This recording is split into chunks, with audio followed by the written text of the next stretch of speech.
I just want to move on to two more questions. The return of a fighter who I thought was retired, and I think a lot of boxing people thought was retired, was Martin Murray, coming back against Billy Joe Saunders. A bit of a weird one. No one expected that because everyone thought Martin's days were finished. What do you make of that? Well, Martin toyed with the idea about 18 months ago of sort of, or maybe even 2 years ago now, sort of walking away. Yeah, it was 2 years ago, and then sort of 18 months ago, he said, listen, I'm just going to have a couple of fights, he said, and no pressure, no ambitions, no sort of let's go and get the world title or whatever. He said, I'm just going to enjoy myself. And he had a couple of fights on MTK shows where, you know, there wasn't world beaters, but he performed great. He put some really good shifts in because there was no pressure on his shoulders. And he said, listen, if something big comes up, then obviously I'll take it. He said, but I'm not even looking for it. And then out of the blue, they was looking for an opponent for Billy Joe. And because of the situation, so there has been, people have been fortunate in other ways because of the situation. Because of the travel restrictions, they're always looking for local opponents first. And then there was a shortlist, Martin was on it. And I think because of the situation what happened a couple of years ago with Billy Joe and Martin, the fight fell through a couple of times. I think Billy Joe probably thought, you know what, he got messed around a little bit a couple of years ago. Why not? You know, I need a fight where I can sort of fight a British guy. Martin's the guy, and I don't think he's overlooking him, but I think he thinks that Martin's 38 and, you know, he's past his best. Maybe he is, but I'll tell you what, there's life in the old dog yet. I've been in that training camp with him, and his sparring's been brilliant, and it could be a big upset. Honestly, he's you know, we both are under no illusions. He's up against it. Yeah. He's fighting Billy Joe Saunders. Billy Joe Saunders is a phenomenal fighter, but so's Martin Murray. And you know, every now and again, you get these certain situations where they have that one last big fight, or you know, they roll back the years, and I really feel like this is the one for Martin.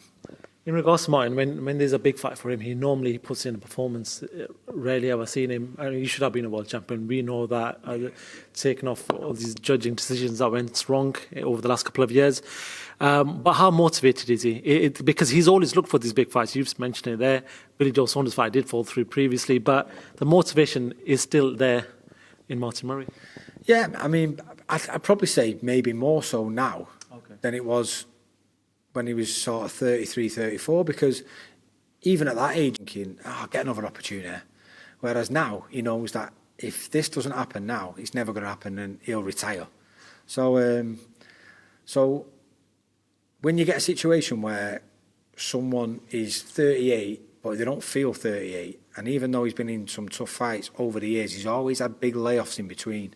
So he's never been consistently.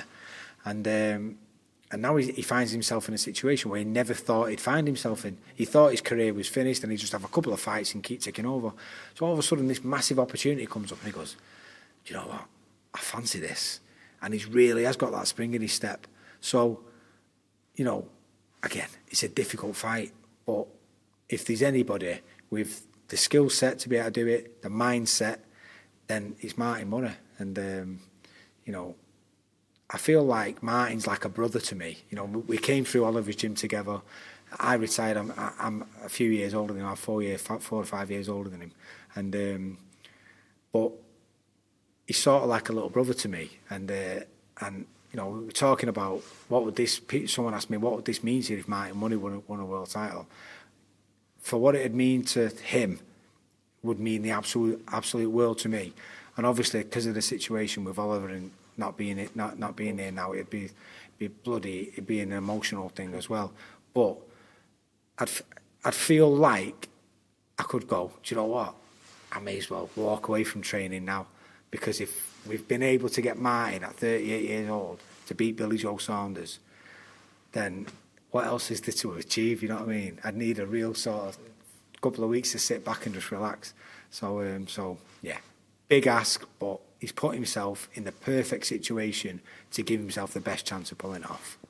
Just final question for myself. Another Northerner sort of fighting in a big stage fight, but this time on the biggest stage. Callum Smith.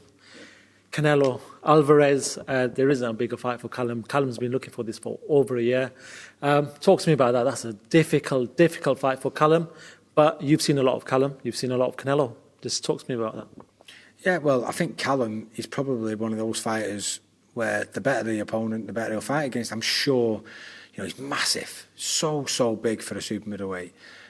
People were talking about Canelo going in with Kovalev and saying, it didn't really make a difference, but Kovalev was past his best, and I feel Callum Smith bigger than Kovalev, even though Kovalev was the heavier guy. I think Callum Smith's structure and the size of him is bigger, so I think Canelo will have far more problems with Callum, and Callum's a fantastic body puncher himself, but I think there's the danger from both guys. I think Canelo's body punching is the danger for Callum, but vice versa. So, and it'd be interesting to see, Rocky, when we had Rocky fighting him, the sort of similar attributes what Callum's got, but Rocky got caught early with the body shots and held his feet a little bit too much, didn't give that distance in between what I wanted him to, and then it was over before it started, really.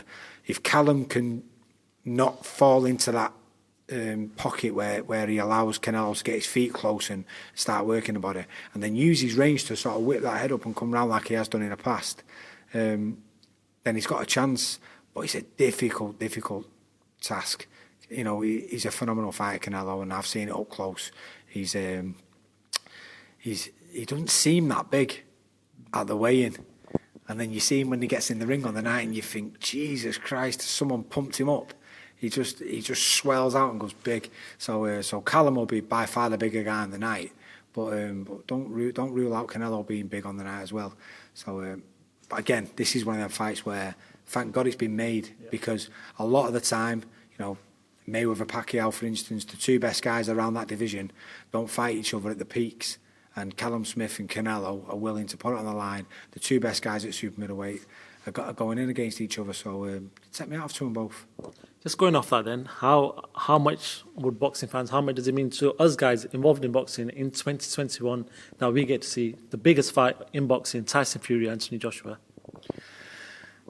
I think we definitely have to see it, and I think both guys want it, both promoters want it, so there's nothing standing in the way. And Anthony Joshua, I've got to say, his attitude towards his career and his opponents has always been fantastic.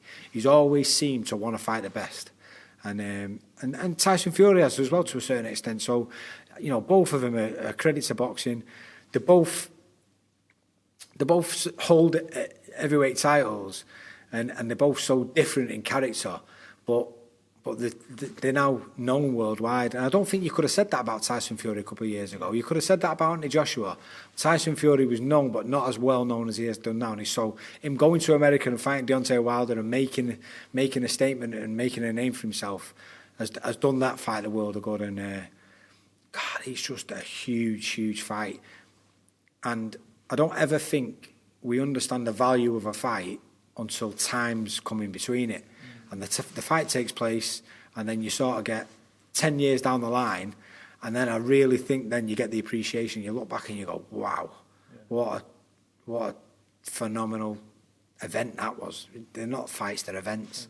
And it could be the biggest fight ever in boxing, what's ever took place. It really is that big in terms of numbers, in terms of people watching it around the world. And God, I won't be surprised if virtually the full world sits still when that fight gets made. So I'm looking forward to that one, and I don't know where it'll be. Right, it should be in England. It should be at Wembley, but money talks. And if you're going to say to me, well, the fight might not take place, it has to take place at Wembley, or it has to take place in Saudi Arabia, but it's definitely going to take place, then see you, lads. go to Saudi Arabia. You know what, just you talking about it sort of got me pumped up for that fight. Jamie, pleasure speaking to yourself. I know Saturday is hopefully going to be the start of this part of Jack Catterall's journey where he's going to be fighting for that world title in 2021. But no doubt, after Saturday night's fight, we'll speak to you and we'll discuss it further. Jamie Moore, thank you very much for talking to Seconds Out. Cheers.